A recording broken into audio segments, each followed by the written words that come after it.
ഐശ്വര്യ, നമ്മുടെ മുഖ്യമന്ത്രിക്ക് അദ്ദേഹത്തിന് എന്തോ ആരോഗ്യ പ്രശ്നങ്ങളാണ് എന്നൊക്കെ പറഞ്ഞു കേൾക്കുന്നു.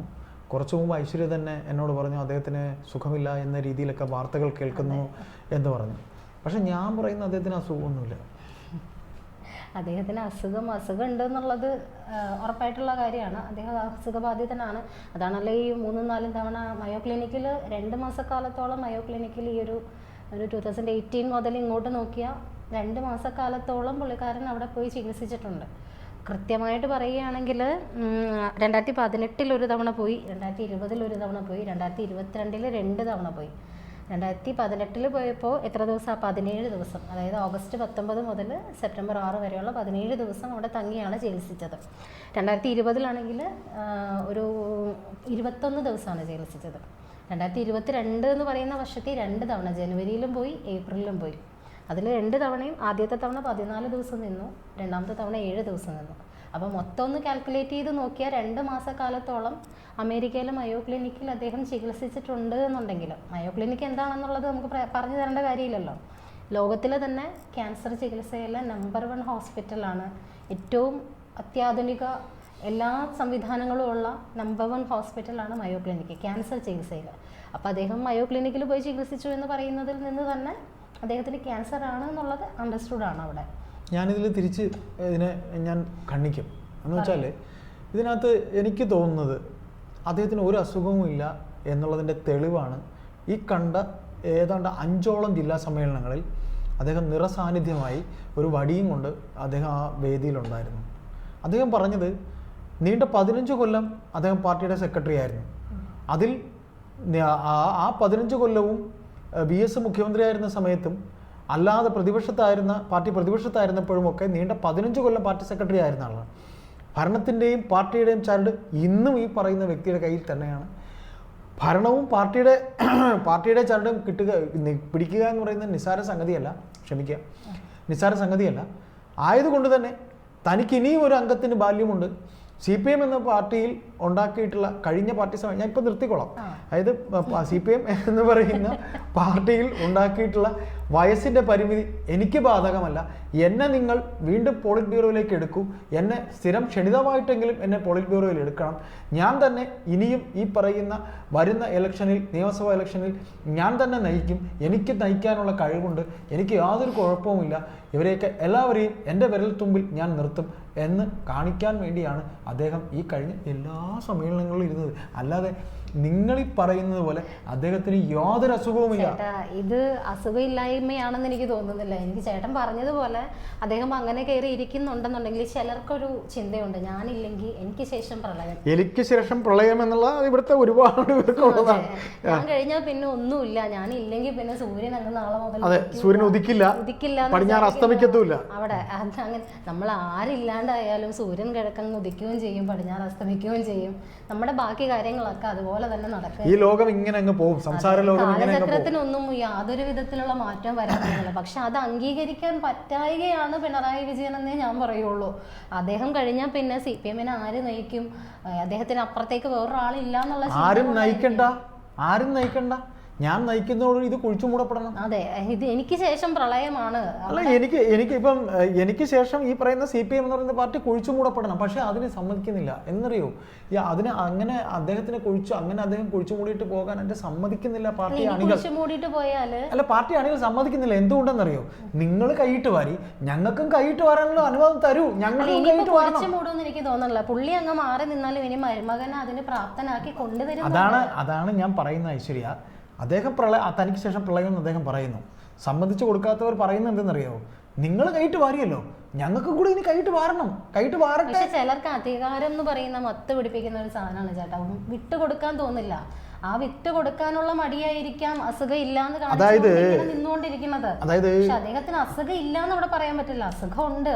ഐശ്വര്യ, ഇതിനകത്ത് ഒരു സംഗതി കൂടെ ഉണ്ട്. അതായത് ഐശ്വര്യ പറയുന്നത് നമ്മളെ കേട്ടറിവിന് അദ്ദേഹം അസുഖബാധിതനാണ് എന്ന് പറയുന്നത് ശരിയാണ്. ഭരണാധികാരിക്ക് ശാരീരികമായി അസ്വസ്ഥതകൾ ഉണ്ടാകുമ്പോൾ ഭരണത്തിൻ്റെ ഇത്തരം കാര്യങ്ങൾ അദ്ദേഹത്തിൻ്റെ ശ്രദ്ധ കുറയും എന്നുള്ളത് തന്നെയാണ്. അത് വളരെ ശരിയായ കാര്യമാണോ അല്ലേ എന്ന് ചോദിച്ചാൽ ചിലപ്പോൾ ശരിയായിരിക്കാം എന്ന് ഞാൻ പറയുന്നുള്ളൂ. കാര്യം അദ്ദേഹത്തിൻ്റെ ആരോഗ്യസ്ഥിതി മോശമാണെന്നുള്ള അദ്ദേഹത്തിൻ്റെ ശരീരഭാഷയിൽ നമുക്ക് കാണുന്നവർക്കൊക്കെ തന്നെ അറിയാം. പക്ഷേ അതങ്ങനെയാണ്. അദ്ദേഹം ഒരു ക്യാൻസർ പേഷ്യൻ്റ് ആണ് എന്നുള്ള കാര്യം എല്ലാവർക്കും അറിയാം. അദ്ദേഹത്തോട് അടുത്ത കുറച്ച് വൃത്തങ്ങൾ പറയുന്നത് അല്ല, എൻ്റെ കൂടെ ഞാനിപ്പോൾ ഇത്രയും സമയം ഞാൻ എതിർത്ത് സംസാരിച്ചെങ്കിലും എൻ്റെ മാധ്യമ സുഹൃത്തുക്കൾ എന്നോടൊപ്പം വർക്ക് ചെയ്തിരുന്ന മറ്റു മാധ്യമങ്ങളിൽ വർക്ക് ചെയ്യുന്നവർ, ഞാനൊരു യാത്രയിൽ ഈ അടുത്തിടയ്ക്ക് ഒരു പ്രമുഖ ചാനലിലെ പ്രമുഖ വ്യക്തിയെ കണ്ടപ്പോൾ എന്നോട് പറഞ്ഞത് അദ്ദേഹത്തിന് അസുഖങ്ങളാണ്.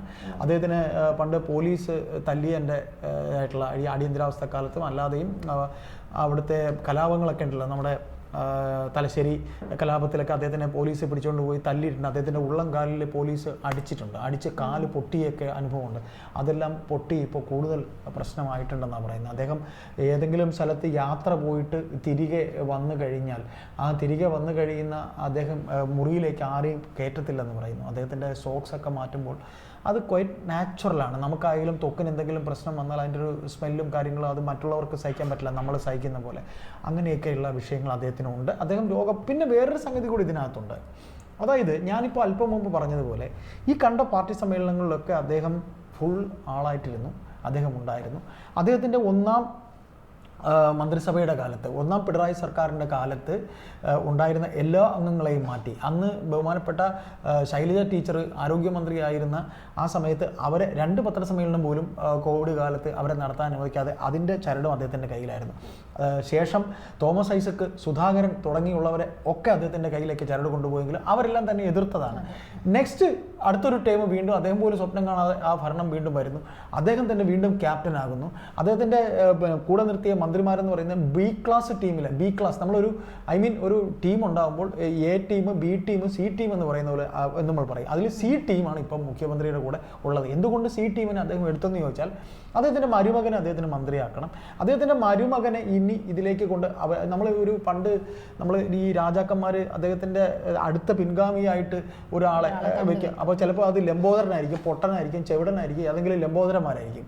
അതുപോലൊരു ലംബോദരനായിട്ട് ഇദ്ദേഹത്തിനെ കൊണ്ടിരുത്താൻ പോകുമായിരിക്കും. ഈ ലംബോദരനെ നീയൊക്കെ അനുഭവിച്ചോളൂ എന്ന് അദ്ദേഹം പാർട്ടിയിലൂടെ പറയുന്നു. പക്ഷേ അത് നടക്കാൻ പോകുന്നില്ല, അത് നടക്കില്ല. ഇവിടെ എന്ത് വരും എന്നുള്ളത് കഴിഞ്ഞ ദിവസം ഇപ്പൊ ചേട്ടൻ ശൈലജ ടീച്ചറുടെ കാര്യം പറഞ്ഞത് പറയാണ്. ശൈലജ ടീച്ചർ കഴിഞ്ഞ ദിവസം സഭയിൽ നടന്നൊരു ചർച്ച നമ്മൾ ഭയങ്കര രസമുണ്ടായിരുന്നു കാണാനായിട്ട്. അത് അടിച്ചിരുത്തി എന്ന് തന്നെ തീർച്ചയായിട്ടും പ്രതിപക്ഷം അടിച്ചിരുത്തി തന്നെയായിരുന്നു. വി ഡി സതീശന്റെ മറുപടി അവരൊരു പാവമാണ്. ഇപ്പൊ ശൈലജ ടീച്ചർ ഇങ്ങനെ ഒരു പെട്ടെന്ന് ഭയങ്കരമായിട്ട് അങ്ങോട്ട് ന്യായീകരിച്ച് മെഴുകി വന്നത് ഒരു പക്ഷെ ഒന്നും കൂടി ഇനിയിപ്പോ മുഖ്യമന്ത്രി അങ്ങോട്ട് ഒതുങ്ങുകയാണ്. മുഖ്യമന്ത്രി ഒതുങ്ങുന്നു ഇല്ല, നിങ്ങൾ എന്തായി പറയുന്നത്? ഗൗരിയമ്മ കേരം തിങ്ങും കേരള നാട്ടിൽ ഗൗരിയമ്മ ഭരിക്കും എന്ന്, ഗൗരിയമ്മ അടുത്ത മുഖ്യമന്ത്രി എന്ന് പറഞ്ഞ് ഫുൾ പേജ് വാർത്ത മനോരമയിലും മാതൃഭൂമിയിലും കണ്ടത് എൻ്റെ ഓർമ്മയിൽ നിന്നുകൊണ്ട്. അടുത്ത LDF അന്ന് ആരാ ഇവിടെ മുഖ്യമന്ത്രി ആയത്? അന്ന് ഈ പറയുന്ന പോലെ EK നയനാരാണെന്ന് മുഖ്യമന്ത്രി. EK നയനാർ പാർട്ടി സെക്രട്ടറി ആയിരുന്നു. EK നയനാരെ തൃക്കരിപ്പൂരാണോ മത്സരിപ്പിച്ചത് എന്ന് എനിക്ക് ഓർമ്മയില്ല, അത് കല്യാശ്ശേരിയിലാണ്. എനിക്ക് എൻ്റെ ഓർമ്മ അത് കറക്റ്റ് ഈ 2 മണ്ഡലങ്ങളിൽ ഏതോ ഒന്ന്. 6 മാസക്കാലം അദ്ദേഹം MLA പോലും ആകാതെ മുഖ്യമന്ത്രിയായിട്ട് പിന്നെ അദ്ദേഹം ജയിച്ച് മുഖ്യമന്ത്രിയായി. ആ CPM ആണ്. അപ്പൊ അതുകൊണ്ട് ശൈലജ ടീച്ചറിനെ എന്തോ കാര്യത്തിന് വേണ്ടിയിട്ട് ഇങ്ങനെ ന്യായീകരിക്കുക. ഞാൻ ഒരു കാര്യം കൂടെ പറയാം. ഈ ശൈലജ ടീച്ചറിന്റെ കാര്യം പറഞ്ഞുകൊണ്ട് പറയുക. ശൈലജ ടീച്ചർ ഈ ജനസമ്പർക്ക യാത്ര, ഇപ്പോഴത്തെ യാത്ര എന്തായിരുന്നു? നവകേരള യാത്ര നടക്കുമ്പോൾ ശൈലജ ടീച്ചറിന്റെ നാട്ടിൽ വന്നപ്പോഴത്തേക്ക് ശൈലജ ടീച്ചർ സംസാരിച്ചത് നീണ്ടുപോയി എന്ന് പറഞ്ഞ് ഇദ്ദേഹത്തെ വേദിയിലിരുത്തി ശൈലജ ടീച്ചറിന്റെ ഭർത്താവിനെയും എവരെയും വഴക്ക് പറഞ്ഞിട്ടുണ്ടായിരുന്നു. ഇവരെല്ലാം തന്നെ നമ്മൾ പാർട്ടിയിൽ സഖാവ് എന്ന് പറഞ്ഞാൽ കൂട്ടുകാരൻ എന്നാണ് അർത്ഥം. സഖാവേ എന്ന് വിളിക്കുന്ന ആ വിളിക്ക് ഒരുപാട് അർത്ഥങ്ങളുണ്ട്. ഇന്ന് സഖാക്കൾ തമ്മിൽ അടിയാണ്. ഒരു സഖാവ് മറ്റൊരു സഖാവിനെ, പാണ്ഡ്യാല ഷാജിയേട്ടൻ ഒരിക്കൽ എന്നോട് പറഞ്ഞിട്ടുണ്ട്, ഈ പാർട്ടി ആ മനുഷ്യൻ പറയുമ്പോൾ ഉണ്ടല്ലോ, ആ മനുഷ്യൻ പറയുന്ന ഒരു തനി കമ്മ്യൂണിസ്റ്റുകാരനാണ് അദ്ദേഹം. അദ്ദേഹത്തിൻ്റെ വാക്കുകൾ ചിലപ്പോൾ കേൾക്കുമ്പോൾ എനിക്ക് ഞാൻ ഒരു ഇടതുപക്ഷ അനുഭാവിയാണെന്നുള്ള കാര്യം എല്ലാ പ്രേക്ഷകർക്കും ഇതിനോടൊപ്പം തന്നെ മനസ്സിലായിട്ടുണ്ടാവും. പക്ഷേ ഈ പാണ്ഡ്യാല ഷാജിയേട്ടൻ പറയുന്നത് ഈ പറയുന്ന പോലെ അദ്ദേഹത്തിൻ്റെ വാക്കിൽ സഖാവ് എന്ന വാക്കിൻ്റെ ഒരു അർത്ഥമുണ്ട്, കോമറേഡ് എന്ന വാക്കിൻ്റെ അർത്ഥമുണ്ട്. ഇപ്പോൾ പിണറായി വിജയനെ വിജയേട്ട എന്നാണ് ശ്രീമതി ടീച്ചർ വിളിക്കുന്നത്. ആ വിജയേട്ടനാണ് അവരുടെ ഭർത്താവ് സംസാരിച്ചപ്പോൾ ഏറ്റവും മോശമായി അവരോട് സംസാരിച്ചത്. അപ്പോൾ അതുകൊണ്ട് ശൈലജ ടീച്ചറോടുള്ള അനുകമ്പയൊക്കെ പോയി കഴിഞ്ഞു. ശൈലജ ടീച്ചർ എന്നിവിടെ വരില്ല ചിത്രത്തിൽ. ഇതിൽ ഇനി നമുക്ക് ആ ഒരു നമ്മുടെ സംസാരം തുടങ്ങിയെടുത്ത് തന്നെ പോയിട്ട് നമുക്ക് ഇത് നമ്മുടെ സംസാരം അവസാനിപ്പിക്കാം. എന്തായാലും ശൈലജ ടീച്ചർക്കുള്ള മറുപടി കറക്റ്റ് ആയിട്ട് നമ്മുടെ വി ഡി സതീശൻ കൊടുത്തു. തീർച്ചയായിട്ടും അദ്ദേഹം സതീശൻ കറക്റ്റ് ആയിട്ട് ഇങ്ങനെ പറഞ്ഞല്ലോ, നിങ്ങളുടെ കൂട്ടത്തിൽ ആർക്കൊക്കെയാണ് മുഖ്യമന്ത്രി ആവേണ്ടത്, എത്ര പേരാണ് ഇതിനു വേണ്ടി കച്ചകെട്ടിയിരിക്കുന്നത് എന്ന് ചോദിക്കുന്നുണ്ട്. പക്ഷെ എന്നാലും CPM ആരും അങ്ങനെ കച്ചകെട്ടി ഇരുന്നിട്ട് കാര്യമില്ല. പിണറായി വിജയന് മാത്രമേ. ഞാൻ ഇതിൽ ഒന്നുകൂടെ പറയാം, ശരിയാ, വേറൊന്നുമില്ല. പിണറായി വിജയൻ ഒരിക്കൽ കൂടി മുഖ്യമന്ത്രി പദത്തിലേക്ക് എത്താൻ പാടില്ല എന്ന്, താൻ വരരുത്, താൻ ഇനി മത്സരിക്കരുത് എന്ന് പറയാനുള്ള ചങ്കൂറ്റം CPM-നകത്ത് ഒരു പ്രവർത്തകർക്കും ഒരു പാർട്ടിക്കാരനും ഇല്ലാത്തതുകൊണ്ട് ഇങ്ങനൊരു വളച്ചുകെട്ട് ഉണ്ടാക്കിയതാണ്. അയാൾക്ക് ആരോഗ്യക്കുറവാണ്. ബഹുമാനപ്പെട്ട പാർട്ടി പോളിറ്റ് ബ്യൂറോ CC അദ്ദേഹത്തിന് എന്നെ സ്ഥാനാർത്ഥിയായി നിർത്തരുതേ എന്നുള്ള ഒരൊറ്റ പറഞ്ഞു പറയാതെ നമ്മൾ ചില കാര്യങ്ങൾ പറയും. പറഞ്ഞു എന്നാൽ പറഞ്ഞില്ല എന്ന് പറയുന്നത് പോലെ ചെയ്യുന്നു എന്ന് മാത്രം നിങ്ങൾ ധരിച്ചാൽ മതി. കാര്യം അദ്ദേഹത്തിന് എതിർക്കാൻ ഇവിടെ ആരുമില്ല. പക്ഷെ എന്തൊക്കെ പറഞ്ഞാലും ചേട്ടാ, അദ്ദേഹത്തിന് ഇതുപോലൊരു അസുഖമുണ്ട്. അസുഖം വരുന്നത് ആരുടെയും തെറ്റല്ല. ഞാൻ പറയുന്നത് അസുഖം വരുന്നത് അദ്ദേഹത്തിന് ഇത്രയും പ്രായമായി 78-79 വയസ്സിലേക്ക് കിടക്കുന്ന ഒരാൾക്ക് അസുഖം വന്നു, അതൊക്കെ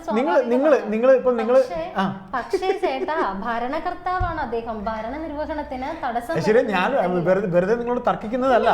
അദ്ദേഹത്തിന് അനാരോഗ്യ പ്രശ്നമുണ്ട്. അനാരോഗ്യമുള്ള സമയത്ത് എന്താണ് ചേട്ടാ? പക്ഷെ അദ്ദേഹം സമ്മതിക്കില്ലല്ലോ.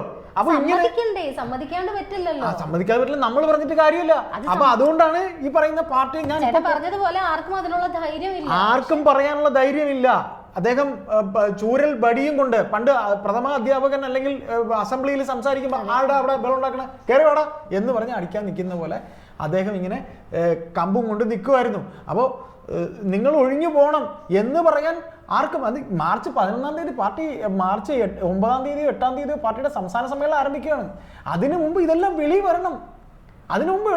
അല്ല ചേട്ടാ, ഇതിൽ ഞാനൊരു ഉദാഹരണമായിട്ട് പറയുന്നത്, നവീൻ ബാബുവിന്റെ മരണശേഷം കിട്ടിയ ഒരു സ്ഥാനക്കയറ്റം ഉണ്ടായിരുന്നല്ലോ. പക്ഷെ അവരത് വേണ്ട എന്ന് വെച്ചത്, ഭർത്താവ് മരിച്ചിരിക്കുന്ന ഒരു സ്ത്രീ, അവർക്ക് അവരുടേതായിട്ടുള്ള മാനസിക മനോവേദകളും കാര്യങ്ങളും ഒക്കെ ഉണ്ട്. അപ്പൊ അവർക്ക് അവരുടെ ജോലിയിൽ കൃത്യമായിട്ട് ഞാനൊരു കാര്യം കൂടെ ചോദിക്കട്ടെ. ഇപ്പോ താമസിക്കുന്ന അദ്ദേഹത്തിന്റെ വീട് കണ്ടോൺമെന്റ്, അവിടെ നമ്മുടെ ഗവൺമെന്റ് കൊടുത്തേക്കുന്ന അദ്ദേഹത്തിന്റെ പിന്നെ എന്താ പറയാ മുഖ്യമന്ത്രിയുടെ വസതി. അവിടെ അദ്ദേഹത്തിന് കയറി പോകാൻ ലിഫ്റ്റ് ഉണ്ട്. താഴെ വന്നിട്ട് കയറി പോകാൻ ലിഫ്റ്റ് ഉണ്ട്.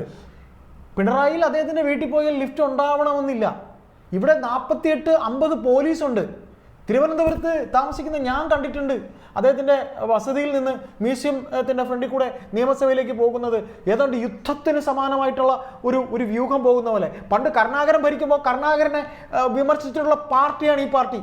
കരുണാകരന്റെ വാഹനം വണ്ടി ഇടിച്ച് മരിച്ചവരെ പറഞ്ഞിട്ട് ബഹളം ഉണ്ടാക്കിയവരാണ് ഈ പാർട്ടി. അവിടെ ഇന്ന് ഭരിക്കുന്നത് ഒരു കമ്മ്യൂണിസ്റ്റ് മുഖ്യമന്ത്രിയാണ്. അപ്പൊ ആ സൗകര്യങ്ങളൊക്കെ നഷ്ടപ്പെടുന്നത് ഒരു വേള ചിന്തിക്കാൻ പോലും അദ്ദേഹത്തിന് കഴിയില്ല. അത് നമ്മൾ ജനങ്ങൾ സഹിക്കേണ്ട കാര്യവുമില്ല. ഞാൻ ഇത്രേ ഈ സംസാരത്തിൽ പറയുന്നത്, ഖജനാവിൽ നിന്നെടുക്കുന്ന പണം കൊണ്ടിട്ടാണ് അദ്ദേഹത്തിന്റെ ഓരോ ട്രീറ്റ്മെന്റും കാര്യങ്ങളും നടത്തിക്കൊണ്ടിരിക്കുന്നത്. അദ്ദേഹത്തെ ട്രീറ്റ് ചെയ്യട്ടെ, അദ്ദേഹം മയോ ക്ലിനിക്കിലോ എവിടെ വേണമെങ്കിലും പോയിട്ട് ചികിത്സിക്കട്ടെ. മയോ ക്ലിനിക്കിൽ മാത്രമല്ല, ചെന്നൈ അപ്പോളോ. അയ്യോ, എനിക്ക് കുറെ കൂടെ ഒന്ന് സുഖിക്കണം. അത്രയേ ഉള്ളൂ കാര്യം. സുഖിച്ചോ, കുഴപ്പമില്ല. നമ്മുടെ ഖജനാവില് കൈയിട്ട് വാരിയോ, വാർദ്ധക്യകാല പെൻഷൻ കൊടുത്തോ, അല്ലെങ്കിൽ ഈ കണ്ട തല്ലുകൂടുന്നതോ അടികൂടുന്നതോ ആരെ കൊല്ലുന്നതോ, വിദ്യാർത്ഥികൾ മുതുകിൽ കോമ്പസ് കൊണ്ട് കുത്തിക്കീറുന്നതോ, ജനനേന്ദ്രിയത്തിൽ ഭാരം കെട്ടിത്തൂക്കുന്നതോ ഒന്നും എനിക്കറിയണ്ട. എനിക്ക് പിന്നെ പട്ടുമെത്തയിലൊക്കെ ഇങ്ങനെ ഉണ്ട് ചേട്ടാ, ലിഫ്റ്റ് എന്താ പറയുന്നത്, സ്റ്റെയർ കേസ് ഉണ്ട്. പിന്നെ പശുക്കളുണ്ട് കേട്ടോ, പശുക്കളുണ്ട്. എത്രയോ കൂടിയാലും പശുക്കളുണ്ട്. പശുക്കൾക്ക് AC ഉണ്ട്. ഏതായാലും നമ്മൾ ഇത് സംസാരം ഇങ്ങനെ നീണ്ടുപോകും. അദ്ദേഹത്തിന് ആരോഗ്യ പ്രശ്നമുണ്ട് എന്ന് പറയാതെ വെക്കുകയാണ് പാർട്ടി അണികൾ തന്നെയാണ് ഇതെല്ലാം പുറത്തേക്ക് കൊടുക്കുന്നത്. ഞാൻ പറഞ്ഞില്ലേ, സംസ്ഥാന സമ്മേളനം നടക്കാൻ ഇനി ദിവസങ്ങൾ മാത്രമുള്ളപ്പോൾ ഇനി ഇദ്ദേഹം ഇങ്ങനെ വന്നിരിക്കണ്ട എന്ന് പറയാൻ MA ബേബിക്കോ PK ശ്രീമതിക്കോ എന്തിന് അദ്ദേഹത്തിൻ്റെ കൂടെ അടുത്തിരിക്കുന്നവർക്കോ പോലും കഴിയുന്നില്ല. പിന്നെ റിയാസിനെ അങ്ങനെ ഇപ്പൊ പൊക്കി എടുത്ത് ഇരുത്താമെന്നും അദ്ദേഹം ധരിക്കുക എന്നുള്ളെങ്കിൽ അതും നടക്കാൻ പോകുന്നില്ല എന്നാണ് എനിക്ക് തോന്നുന്നത്. എന്താ പറയുന്നത്? ബാക്കി ഐശ്വര്യ തന്നെ പറഞ്ഞു നിർത്തിക്കോളൂ. അല്ല, നമ്മളിവിടെ ഇരുന്ന് ഇങ്ങനെ പറഞ്ഞിട്ട് വലിയ കാര്യമൊന്നും അല്ല. നമ്മൾ പറയുന്നതും കാണേണ്ടവരൊക്കെ കാണും. അല്ല, നമ്മൾ രണ്ടുപേരും പറയുന്നുണ്ട്, ലോകം മുഴുവൻ പറയുന്നുണ്ട്, ഇത്രയും അസുഖമൊക്കെ അല്ലേ, അദ്ദേഹം പോയിട്ട് ചികിത്സിക്കട്ടെ. അദ്ദേഹത്തിന്റെ നമ്മൾ രണ്ടുപേരും പറയുന്നത് പോലെ തന്നെ ഈ ലോകം മൊത്തം ആകെ പറയുന്നുണ്ട് താങ്കൾക്ക് സുഖമില്ലാത്തതാണ്, പോയി ചികിത്സിക്കൂ. ഞങ്ങൾക്ക് കൂടെ വെട്ടാൻ അവസരം തരുമെന്ന് അത് അവരുടെ അണികൾ പറയുന്നതും കൂടെ കേൾക്കുക. കേൾക്കുക, അതെ.